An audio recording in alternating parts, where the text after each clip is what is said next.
नमस्कृत्य नरं चैव नरोत्तमं देवीं सरस्वतीं व्यासं ततो जयमुदीरयेत्। ओम नमो भगवते वासुदेवाय, ओम नमः पितामहाय, ओम नमः प्रजापतिभ्यः, ओम नमः कृष्णद्वैपायनाय, ओम नमः सर्वविघ्नविनायकेभ्यः।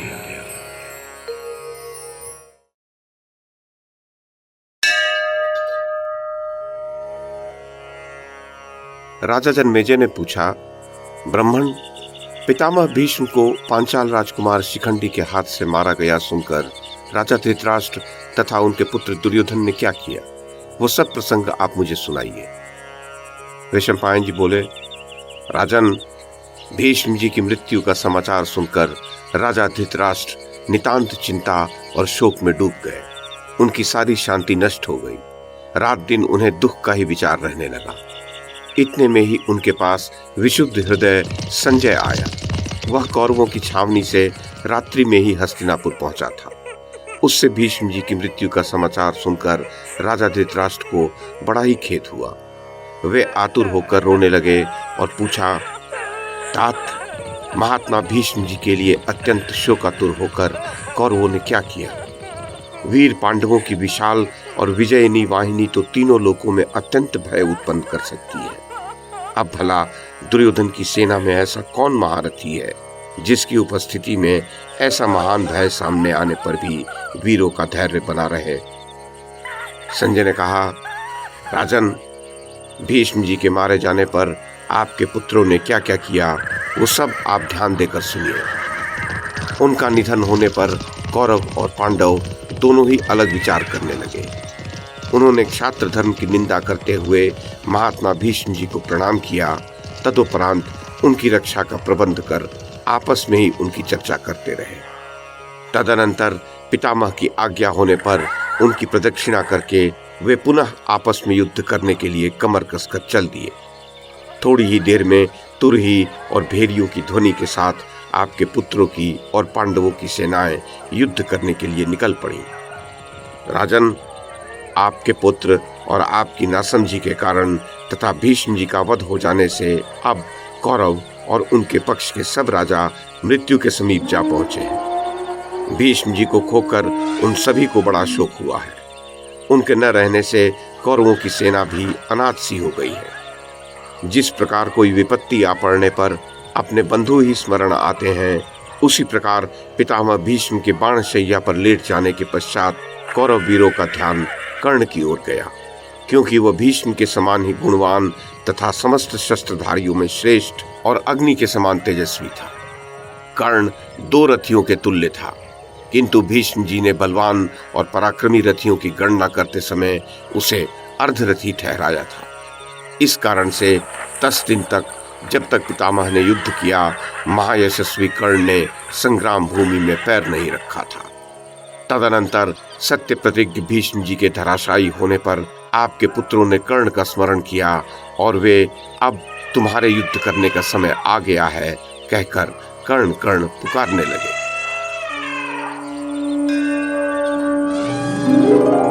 वैशंपायन जी कहते हैं, जन्मेजय, जब संजय इस प्रकार बार बार कर्ण का नाम ले रहा था, उस समय राजा धृतराष्ट्र ने विषधर सर्प के समान उच्छ्वास लेकर कहा, संजय, जब तुम लोगों का मन विकर्तन पुत्र कर्ण की ओर गया, तब क्या तुमने उसे वहां देखा? वह वहां उपस्थित था? कहीं ऐसा तो नहीं हुआ कि संकट में पड़कर घबराए हुए और भयभीत होकर अपनी रक्षा चाहते हुए कौरवों की प्रार्थना को कर्ण ने निष्फल कर दिया हो? भीष्म के मारे जाने पर युद्ध स्थल में कौरवों के पक्ष में जो कमी आ गई थी, क्या उसे धनुर्धारियों में श्रेष्ठ कर्ण ने पूरा किया? क्या उस खंडित अंश की पूर्ति करके कर्ण ने शत्रुओं के मन में भय उत्पन्न किया? संजय, जगत में कर्ण को पुरुष सिंह कहा जाता है।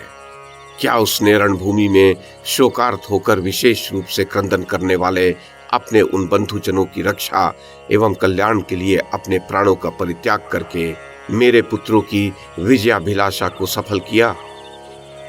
जन्मेजय, संजय ने कहा, राजन, स्मरण किए जाने पर महारथी कर्ण समुद्र में डूबती हुई नौका के समान आपके पुत्र की सेना को इस विपत्ति से पार करने के लिए तुरंत ही कौरवों के पास आया और उनसे कहने लगा, भीष्म जी में धैर्य, बुद्धि, पराक्रम, ओज, सत्य, स्मृति आदि सभी वीरोचित गुण थे। उनके पास अनेक दिव्य अस्त्र भी थे। साथ ही नम्रता, लज्जा, मधुर भाषण और सरलता की भी उनमें कमी नहीं थी। वे दूसरों के उपकारों का स्मरण रखने वाले और विप्र विद्वेषियों के विरोधी थे।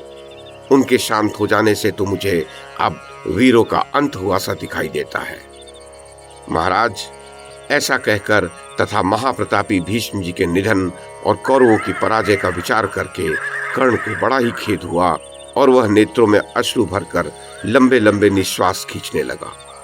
कर्ण के ये वचन सुनकर आपके पुत्र और सैनिक लोग भी आपस में शोक प्रकट करने लगे और अत्यंत आतुर होकर नेत्रों से आंसू बहाते हुए रोने लगे। तब रथियों में श्रेष्ठ कर्ण ने अन्य महारथियों का उत्साह बढ़ाते हुए कहा, निश्चय ही इस संसार में कर्मों के अनित्य संबंध से कभी कोई वस्तु स्थिर नहीं रहती है। सदा मृत्यु की ओर दौड़ लगाने वाले इस अनित्य संसार में आज मुझे बहुत चिंतन करने पर भी कोई वस्तु स्थिर नहीं दिखाई देती। अन्यथा युद्ध में आप जैसे शूरवीरों के रहते हुए पर्वत के समान प्रकाशित होने वाले कुरुश्रेष्ठ भीष्म कैसे मार गिराए गए। भीष्म जी के गिर जाने से कोई सेनापति न रहने के कारण कौरवों की सेना बहुत घबराई हुई है। शत्रुओं ने इसे निरुत्साह और अनाथ सा कर दिया है, किंतु अब मैं भीष्म जी के समान ही इसकी रक्षा करूंगा। मैं अनुभव करता हूं कि अब ये सारा भार मेरे ऊपर ही है। मैं रणभूमि में घूम घूम कर अपने बाणों से पांडवों को यमराज के घर भेज दूंगा और सारे संसार में अपना महान यश प्रकट करके रहूंगा, अथवा शत्रुओं के हाथ से मरकर पृथ्वी पर शयन करूंगा। उसके पश्चात महाराज, उसने अपने सारथी से कहा, सूत, तू मुझे कवच और शीर्ष त्राण पहना तथा शीघ्र ही मेरे सेवक बाणों से भरे हुए 16 तरकश रख दे। दिव्य धनुष ले आ दे। बहुत से खड़गों, शक्तियों, भारी गदाओं तथा सुवर्ण जटित विचित्र नाल वाले शंख को भी लाकर रख दे।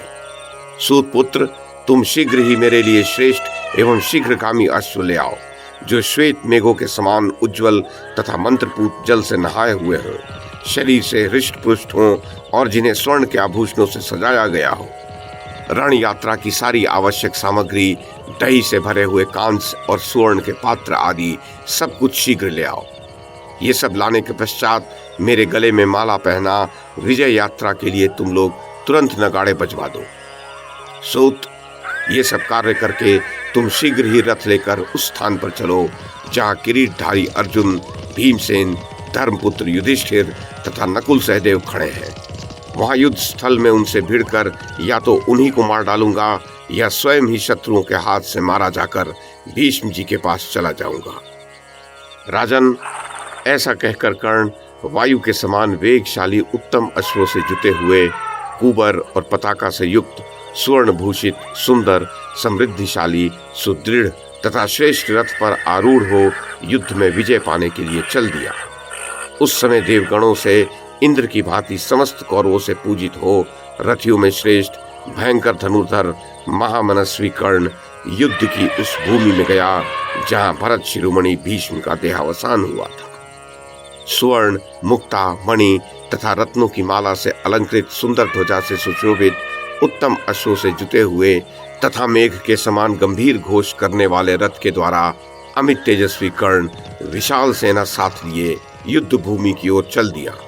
अग्नि के समान तेजस्वी अपने सुंदर रथ पर बैठा हुआ अग्नि सदृश कांतिमान सुंदर एवं धनुर्धर महारथी अधिरथ पुत्र कर्ण विमान में विराजमान देवराज इंद्र के समान सुशोभित हुआ।